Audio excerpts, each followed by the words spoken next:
बिस्मिल्लाहिर्रहमानिर्रहीम। दोस्तों अस्सलाम वालेकुम। मैं हूं डॉक्टर लियाकत और आप मेरा यूट्यूब चैनल देख रहे हैं। दोस्तों, हेमरॉयड, पाइल्स, बवासीर, इसके ऊपर जो हम वीडियोस बना रहे हैं उस सिलसिले की आज तीसरी वीडियो है। पहली वीडियो के अंदर हमने इस टॉपिक को डिस्कस किया था कि हेमरॉयड होते क्या हैं और इसके इम्पॉर्टेंट काजेज़ क्या हैं, यानी इसकी वजूहात क्या हैं। दूसरी वीडियो के अंदर हमने डिस्कस किया था कि इसकी साइन एंड सिम्टम क्या है, इससे पेशेंट को तकालीफ क्या होती हैं और इसको किस तरीके से डायग्नोज किया जाता है, इसको चेक कैसे किया जाता है और इसकी कॉम्प्लिकेशंस क्या हो सकती हैं और इसके साथ मिलती जुलती और क्या चीज़ें हो सकती हैं। आज की इस तीसरी वीडियो के अंदर हम ये चीज़ डिस्कस करेंगे कि इससे बचा कैसे जा सकता है और इसके लिए ट्रीटमेंट के ऑप्शन कौन कौन से हैं। दोस्तों, जहाँ तक बचने का ताल्लुक है इसकी प्रिवेंशन का, तो उसमें सबसे इम्पॉर्टेंट चीज़ ये है कि आपको कॉन्स्टिपेशन ना हो और कॉन्स्टिपेशन से ज़्यादा फाइबर डाइट्स यानी फल फ्रूट वाली चीज़ें और जिसके अंदर फाइबर ज़्यादा हों वो चीज़ें आप इस्तेमाल करें और प्लेंटी ऑफ वाटर इस्तेमाल करें, क्योंकि ज़्यादा पानी इस्तेमाल करने से आपको कॉन्स्टिपेशन नहीं होगी और कॉन्स्टिपेशन नहीं होगी तो हेमराइड या बवासीर या पाइल होने के चांसेस कम होंगे और इससे आपकी स्ट्रेनिंग भी ज़्यादा होगी, यानी आपको ज़ोर ज़्यादा नहीं लगाना पड़ेगा।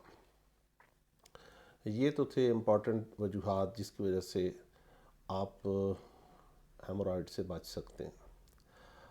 अब हम इसकी ट्रीटमेंट की तरफ चलते हैं। इसकी ट्रीटमेंट दो तरीक़ों से होती है। जो सबसे पहला मेथड है वो कंजर्वेटिव है और दूसरा जो है वो सर्जिकल ट्रीटमेंट है, यानी चीर फाड़ वाला है। कंजर्वेटिव ट्रीटमेंट से मुराद ये होता है कि आप मुख्तलिफ मेडिसिन यूज़ करते हैं और पेशेंट को सर्जरी से बचाते हैं। कंजर्वेटिव ट्रीटमेंट के अंदर सबसे पहले आपकी डाइटरी चेंजेस हैं फूड के अंदर, यानी आप खाने के अंदर फाइबर ज़्यादा इस्तेमाल करें, आपकी हाइड्रेशन अच्छी हो। इसके अलावा non steroidal anti inflammatory drugs हैं जिसके अंदर, यानी वो ड्रग जो आपकी सोजिश को कम करती हैं, जिसके अंदर ब्रूफून है, इसके अलावा आपकी डिक्लोरान है। ये वाली मेडिसिन जो है जिनको हम non steroidal anti inflammatory drugs कहते हैं। इसके अलावा आप सिट्स बात कर सकते हैं। सिट्स बात से मुराद ये है कि एक बहुत बड़े टब के अंदर आप पायोडीन वगैरह डाल के उसके अंदर बैठ जाएं, ताकि उससे सूथिंग इफ़ेक्ट भी होता है और आपके हेमराइड्स का साइज़ जो है वो थोड़ा सा कम हो जाता है।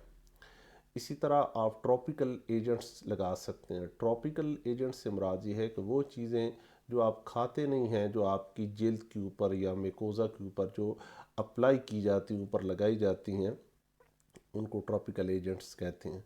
और इन ट्रॉपिकल एजेंट्स या तो ऑइंटमेंट की सूरत में हो सकते हैं या सपोजिटरीज़ की सूरत में हो सकती है। छोटी छोटी गोलियां जो पर एनल नीचे आपके बड़े पेशाब वाली जगह से अंदर इंसर्ट की जाती हैं, उसके अंदर ग्लिसरीन भी साथ लगी होती है और मुख्तलिफ़ किस्म की मेडिकेशन भी उसके अंदर एज ए इंग्रेडिएंट के तौर पे डली हुई होती हैं।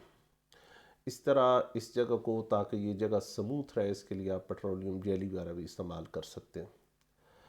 As far as surgical procedure का जहाँ तक तल्लक है, तो सबसे पहले जो चीज़ होती है इसको कहते हैं बैंड लाइगेशन। बैंड लाइगेशन से मुराद ये है कि फॉर एग्ज़ाम्पल आपके हेमराइड का एक गुच्छा सा बना हुआ है, इस तरह हैंग कर रहा है। इसका जो पेडिकल होता है, जहाँ से ये हैंग करके ओरिजिन कर इस जगह के ऊपर एक रबड़ बैंड टाइट करके इसके ऊपर लगा दिया जाता है।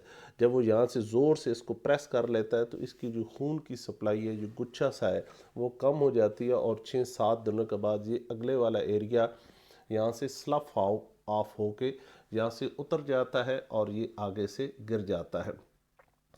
इसके अंदर दोस्तों एक चीज़ का ख्याल करना चाहिए कि ये जो बैंड लगाए जाते हैं, जो आपकी पेक्टिनेट लाइन होती है, ये मेडिकल डॉक्टर इस बात को समझ सकते हैं, यानी ख़ास एरिया है जिसको हम पेक्टिनेट लाइन कहते हैं, उससे 1 सेंटीमीटर ऊपर आपको ये बैंड लगाना चाहिए, क्योंकि पेक्टिनेट लाइन से नीचे वाला जो एरिया वो सेंसिटिव होता है, आपको पेन होएगा अगर आप उस जगह के ऊपर बैंड लगाएंगे। और इसका जो क्योर रेट है, यानी ठीक होने का जो है वो 87% है। لیکن 3% لوگوں کے اندر اس کے اندر کمپلیکیشنز بھی ہو سکتی ہیں، یعنی یہاں سے بلیڈنگ ہو سکتی ہے، آپ کی اس جگہ پہ انفیکشنز وغیرہ ہو سکتی ہے، آپ کی لیٹر آن اس ایریا کے اوپر اینل سٹینوسز یعنی جگہ تنگ ہو سکتی ہیں، یہ کمپلیکیشن لیکن بہت کم ہے، 3% ہے۔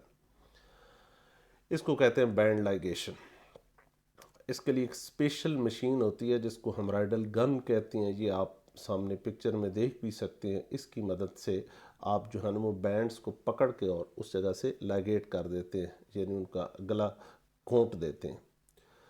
دوسری چیز جو ہے اس کو کہتے ہیں سکلیرو تھراپی۔ سکلیرو تھراپی سے مراد یہ ہے کہ ایسی دوائیاں جو آپ کے جسم یا جس حصے کے اندر ان کو انجیکٹ کیا جائے وہ اس جگہ کے اوپر فائبروسس کرتی ہیں۔ فائبروسس سے مراد یہ ہے کہ وہ اس ایریا کے اندر انفلیمیشن کر کے اس کو ہارڈ اور سخت کر دیتی ہیں، ان کو شرنک کر دیتی ہیں، ان کا سائز کم کر دیتی ہیں۔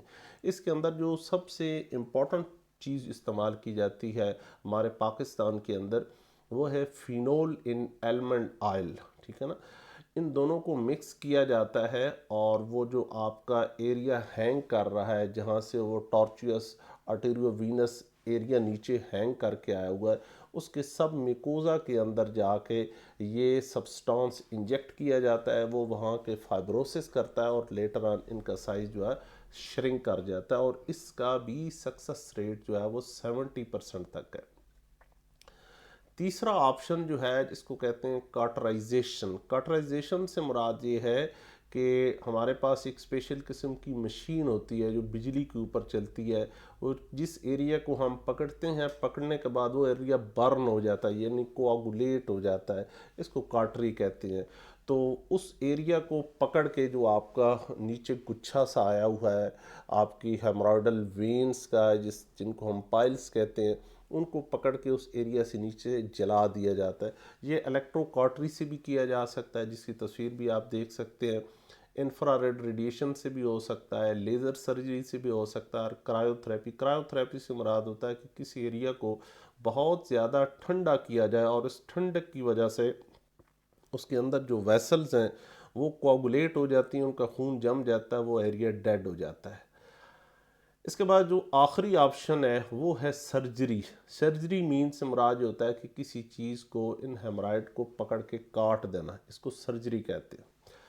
اب سرجری کے ساتھ کچھ کمپلیکیشنز بھی ہیں، باقی پروسیجر کی کمپلیکیشنز کم ہیں لیکن اس کی کمپلیکیشنز کبھی کبھار ہوتی ہیں، لیکن یہ بہت ڈینجرس ہوتی ہیں۔ فار ایگزامپل آپ سرجری کرتے ہیں، اس ہیمرائڈل والے ایریا کو آپ سلف آف کرتے ہیں، کاٹ دیتے ہیں یا لگیٹ کرتے ہیں، تو وہ جو آپ کا لائگیچر ہے جہاں اپنے تاوگے سے باندھا ہے وہ کبھی کبھار کھل سکتا ہے۔ اگر کھل جائے تو اس سے بہت زیادہ جو ہے وہ بلیڈنگ ہوتی ہے، اس جگہ کے اوپر آپ کو انفیکشن ہو سکتی ہے۔ اگر آپ بہت ڈیپ چلے جاتے ہیں اس ایریا کو پکڑ کے کاٹتے ہوئے لگیٹ کرتی ہوئے تو آپ کو یورینری انکانٹیننس بھی ہو سکتی ہے، یعنی آپ کا پیشاب کا جو سسٹم ہے وہ کنٹرول ختم کر سکتا ہے، بیوں کہ آپ کی ریکٹم اور آپ کا یورینری بلیڈر مثانہ قریب قریب ہوتے ہیں اور کئی دفعہ کھینچنے سے آپ کی نرو اس کے اندر انٹریپ ہو سکتی ہیں جس کی وجہ سے آپ کو یورینری پرابلمس بھی ہو سکتے ہیں۔ اسی طرح اگر آپ ان ہیمرائڈ کو کاٹتے ہوئے انٹرنل یا ایکسٹرنل سفنٹر کو ڈیمیج کر سکتے ہیں، تو کئی دفعہ لوگوں کا یہ فیکل انکانٹیننس یعنی آپ کا بڑے پیشاب کے اوپر کنٹرول بھی ختم ہو سکتا ہے۔ اور بہت بڑے ہیمرائڈ ہونے کی صورت میں جب ہم ایکسیسیولی ان کو کاٹتے ہیں تو یہ قدرت کا اصول ہے کہ جس ایریا کو کاٹا جاتا ہے اس جگہ پہ بعد میں جب ہیلنگ ہوتی ہے تو وہ جگہ سکڑ کے فائبروسز ہو جاتی ہے، اور اس فائبروسز کی وجہ سے کئی لوگوں کو اینل سٹینوسز ہو جاتی ہے، یعنی ان کے بڑے پیشاب والی جگہ بہت تنگ ہو جاتی ہے، بعد میں ان کو بہت پرابلم ہوتے ہیں بڑا پیشاب کرنے میں۔ کئی دفعہ ان کو اپنے اندر ڈائلیٹرز وغیرہ استعمال کرنے پڑتے ہیں راڈ سے تاکہ اس جگہ کو کھولنے کے لیے، جو کہ ایک بہت ہی تکلیف دہ پروسیس ہے۔ اس طرح ایک ریئر سی کمپلیکیشن ہے جس کو میکوزل ایکٹروپیان کہتے ہیں۔ ایکٹروپیان سے مراد یہ ہے کہ آپ کا جو اندر والا میکوزا ہے، اینل کا جو اندر والی سرفس ہے، وہ ایورٹ ہو کے اس طرح باہر کی طرف آ جاتی ہے۔ اب اس ہیمرائڈیکٹمی کی جو ہے نا وہ 3 قسم کی اقسام ہیں۔ جو سب سے کامن جنرل سرجری کے اندر کی جاتی ہے اس کو ہم ایکسیجنل ہیمرائڈیکٹمی کہتے ہیں۔ دوسری جو ہے وہ Doppler guided trans anal haemorrhoidectomy या डीकॉटराइजेशन होती है, और तीसरी जो है वो स्टेपल्ड हेमोरॉइडेक्टमी है या स्टेपल्ड हेमोरॉइडोपेक्सी भी इसको कहा जाता है। अब इस प्रोसेस के अंदर किया क्या जाता है कि वो जो गुच्छा सा या पायल आपका होता है उसको हम पकड़ के खींच लेते हैं, उसकी साइडों से हम इस एरिया को काटते हैं ताकि ऊपर से स्किन या मुकोजा जो है वो कट जाता है और नीचे जो वेसल है मोटी सी वो नज़र आ जाती है। जहाँ तक वो वेसल जा रही है उसकी डेप्थ बेस तक जाते हैं और वहाँ से पकड़ के हमारे पास स्पेशल किस्म की सूचर धागे होते हैं, उसकी मदद से हम उसको टाई कर देते हैं। लेकिन ये इन्वेसिव प्रोसीजर है, थोड़ा सा कॉम्प्लिकेटेड होता है और उसके अंदर कॉम्प्लिकेशंस होने का अंदेशा होता है, और लेटर ऑन जो है इसके अंदर कॉम्प्लिकेशंस होने का भी डर होता है या इन्फेक्शन होने का भी डर होता है। तो दोस्तों आज के लिए इतना ही। मैंने कोशिश की है कि आम सिंपल अंदाज के अंदर आपको, जिसे कह सकते हैं पंजाबी या उर्दू के अंदर, आपको एक सिंप्लीफाइड तरीके के अंदर समझाया जाए कि हेमराइड होते क्या है और इनकी ट्रीटमेंट किस तरह की जाती है। इसके बावजूद भी अगर इससे पहले वाली जो 2 वीडियो हैं उनको देखने के लिए आप मेरे चैनल को जाके विज़िट करें, और अगर आपको वीडियो अच्छी लगे तो उसके ऊपर कमेंट्स भी करें, और मज़ीद अगर आप कोई सवालात पूछना चाहते हैं या आपके ज़हन के अंदर कुछ डाउट्स हैं उनको क्लियर करना चाहते हैं या अपनी को राय देना चाहते हैं या आप मज़ीद इसके अंदर बेहतरी लाने के लिए कुछ अपनी आरा देना चाहते हैं, तो आपके तमाम कमेंट्स को अगर आप इसके ऊपर तनकीद भी करते हैं तो इसको बुरा नहीं मनाया जाएगा, बल्कि आपको इसका जवाब दिया जाएगा। तो आज के लिए दोस्तों इतना ही। दुआओं में याद रखिएगा। अल्लाह हाफ़िज़। पाकिस्तान जिंदाबाद।